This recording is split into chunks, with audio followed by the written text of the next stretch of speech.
Good morning, team. Happy Friday weekly wrap up. This is our first wrap up of January 2018. I am excited to tell you that we already have a contract on one of our listings. So 3 days into the year, and we have something under contract. So the team is ready to go. People are actually still buying and selling real estate here, even with this ice and snow that's going on. So I'm not sure if what I want to talk about today is relevant to you or not, but I can tell you this. If it's not relevant to you right now, it will be relevant at some point in the year. I was on a Tom Ferry webinar as I sit on every week. And those of you who know me know that I absolutely love coaching. I love to coach. I love to be coached.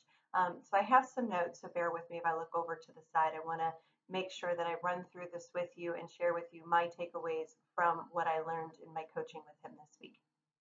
So his big thing was about if you are feeling uninspired, if you're going through the motions without emotion.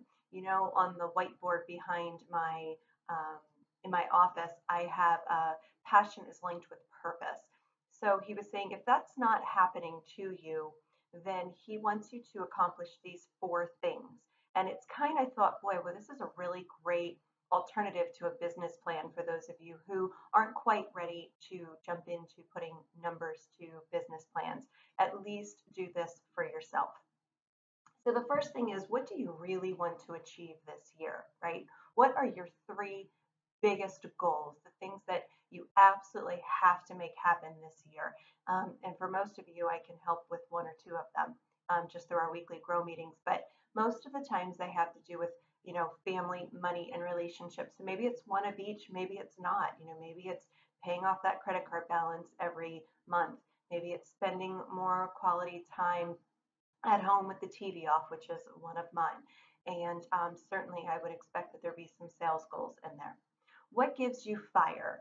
What is, how will you really achieve those goals? How will that happen? What is the emotion that puts those goals in motion? So that's number one. Number two, what are the routines, disciplines, processes, mind shift that you need to tackle in order to accomplish those three goals?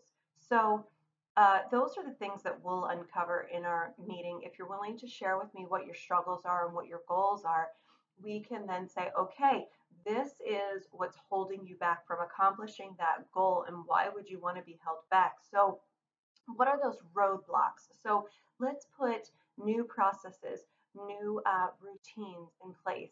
If it means getting up a little bit earlier or going to bed a little bit later or whatever it is, depending on that situation.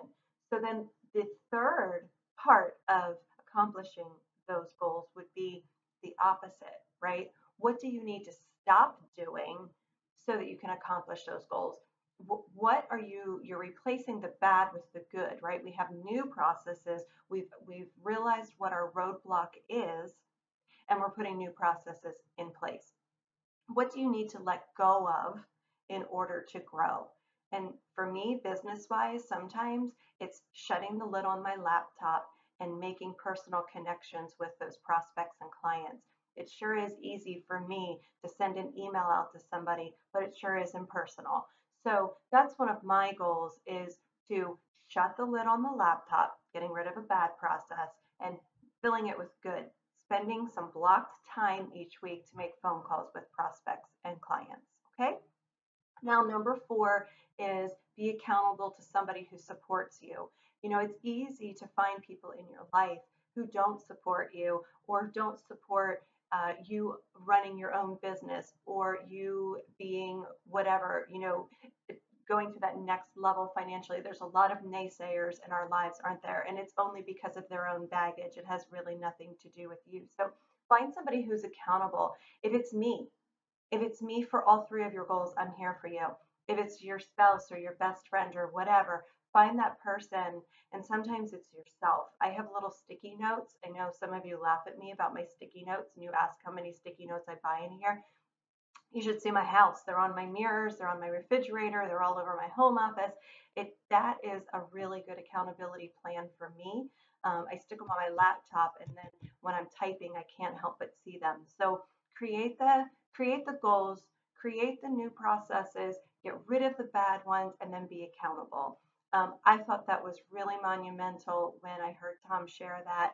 And like I said, if it's good for you for now or down the road, save this one, replay it. You may need to hear it again and again.